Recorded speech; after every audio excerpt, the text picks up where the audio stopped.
What is up, my spooky mates of YouTube? My name is Marcel from Aussie Horror, and in today's video I'm going to be reviewing and sharing my thoughts on 1985's Return of the Living Dead.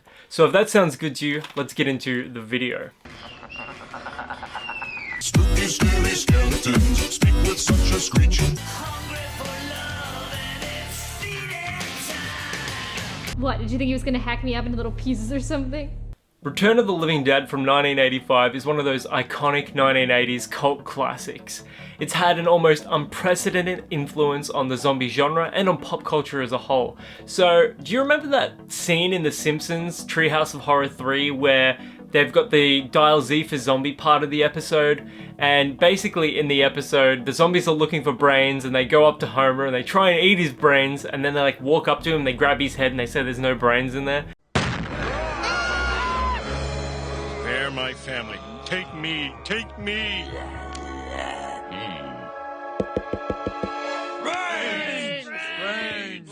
Brains! Like, that's an iconic scene, and that's obviously influenced by Return of the Living Dead. I've had my copy of Return of the Living Dead on DVD since 2004, and I was only like 10 years old at the time. My parents had no issues with me watching Return of the Living Dead as it was only rated M15+.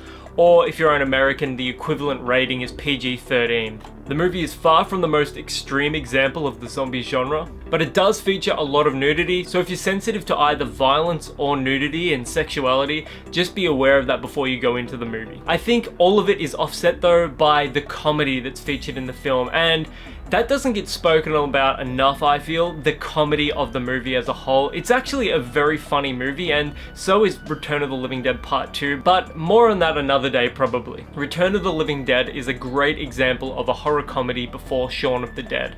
I'm not going to debate which is better of the two, because that's entirely personal preference, but one's cleaner and more of a comedy, whereas the other is more of a campy 1980s monster mashup in terms of feel, if that makes any sense to you guys. Return of the Living Dead was directed by Dan O'Bannon, and the movie starts off with a comedic tone, with Freddy played by Tom Matthews and Frank played by iconic character actor James Caron, nephew and uncle respectively. Although that doesn't really play into the movie all that much, it's just a tiny little detail. The duo have excellent chemistry with one another, and there's this feeling of unease during the tour of the medical supply building that contains the drum that eventually bursts, triggering the entire zombie outbreak.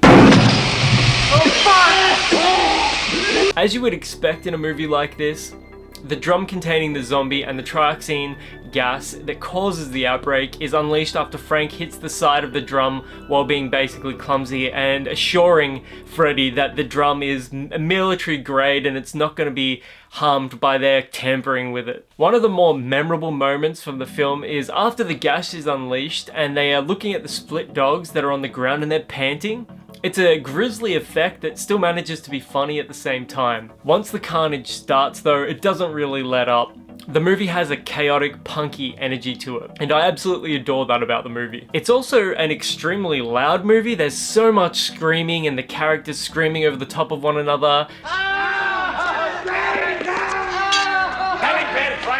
The zombies screaming and yelling and never shutting up. It's actually an incredibly loud movie. A good example of this is the zombie that's locked in the cadaver room that's screaming the entire time, and the character of Bert, played by Clu Gulager, whom owns the medical supply store. He picks up an axe and puts it right through the zombie's head in an attempt to kill it, and it's still screaming despite having the pickaxe driven right into its skull. Like I said, it's a beautiful chaos, and that chaos doesn't let up throughout the entire movie. There's also this group of punks that are hanging out in the graveyard waiting for Freddy to knock off from work. The most memorable of which is obviously a character named Trash, played by Lena Quigley, whom features in what's arguably the most iconic moment of the movie, where she undresses and dances in the graveyard to SSQ's Tonight We'll Make Love Till We Die. It's a great song, it's a great scene. That scene alone will be talked about for the rest of time, or for at least as long as this movie in particular has been spoken about. We're also introduced to the majority of the cast. Trash, played by Mark Venturini, Scuzz, played by Brian Peck, who would also go on to play small roles in Return of the Living Dead Part 2 and 3,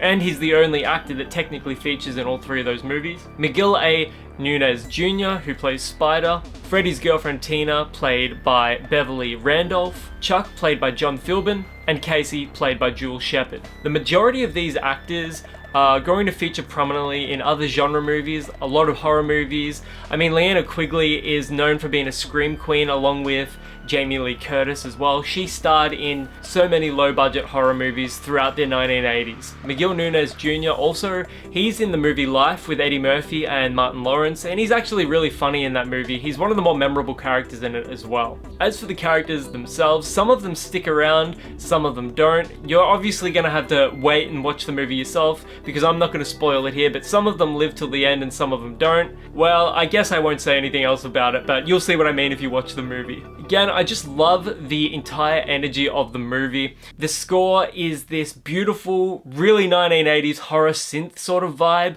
And the soundtrack features one iconic death rock, horror punk rock band after the other. You've got 45 Grave, The Cramps, SSQ's Tonight We'll Make Love Till We Die, which I talked about a little before. Honestly,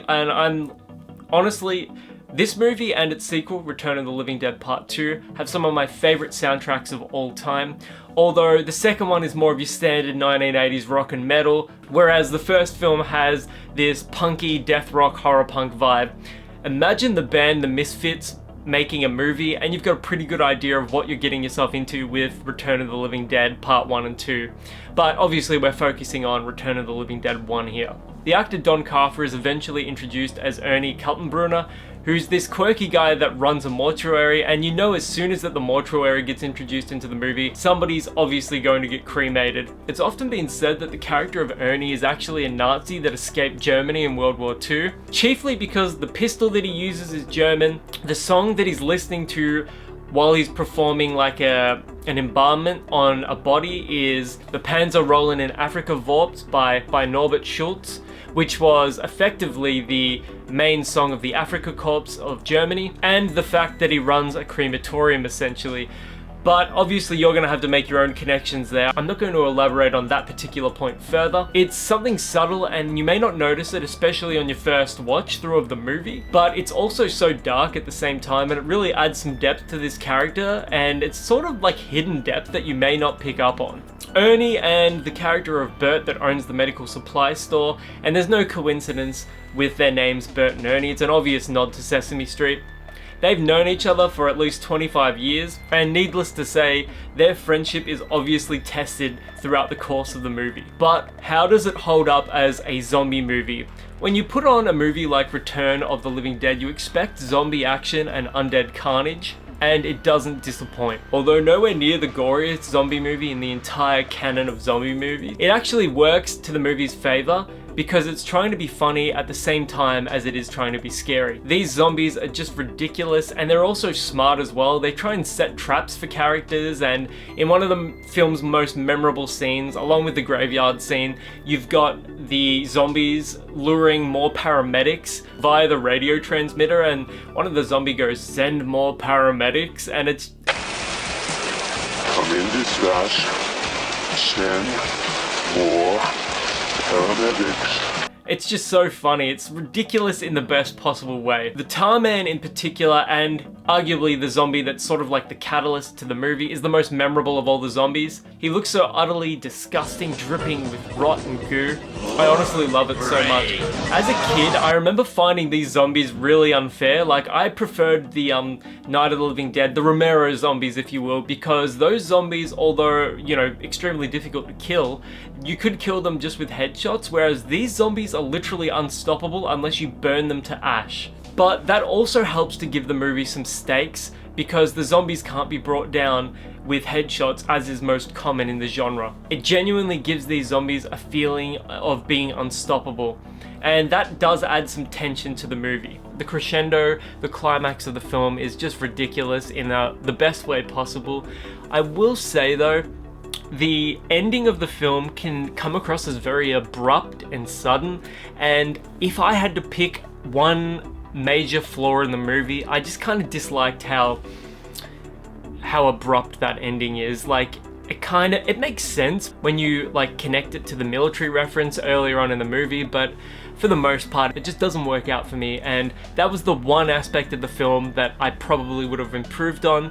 But seeing as the movie is like half a comedy, the abruptness and the ridiculousness of that ending, it kind of makes sense in a roundabout way. So I don't know, I'll leave that up for you guys to debate. What are your feelings on the ending? I think it's a bit rushed personally, but I'm looking forward to hearing what you guys have to say about it down in the comments below. All in all, the movie itself is iconic, and I know I've said that word a few times in the video, but it's perfectly applicable with a movie like Return of the Living Dead. It's also based on a book which was sort of used to shop the screenplay around, and I've read that it's actually quite a bit different from the movie's finished product, because it's a little known fact that Return of the Living Dead was actually meant to be a sequel to Dawn of the Dead. And through some rights issues and due to some disagreements with George A. Romero, the writer John Russo, and Dan O'Bannon, who is the director of Return of the Living Dead, it ends up being completely different, and it was meant to be much more in line with that original film, like the zombies were meant to be slow and whatnot, but in order to avoid any legal action, they had to change the zombies completely, which is why they're so different in this movie, even though it's connected to Dawn of the Dead and Night of the Living Dead. Did you see that movie? Night of the Living Dead. Yeah. That's the one where the corpses start eating the people, right? Sure. What about it? Did you know that movie was based on a true case? I haven't read the book yet, but I have ordered it because I am genuinely curious how it differs from the movie. If you're interested in hearing my thoughts on the book after I read it, let me know in the comments below as well, because I will do a video comparing the movie and the original book as well. So that about covers it for my view of Return of the Living Dead. It's a great movie. I highly recommend checking it out if you haven't seen it already. I had a lot of fun making this one and writing the script for it. Until the next one, my name is Marcel from Aussie Horror, and I'll catch you guys around.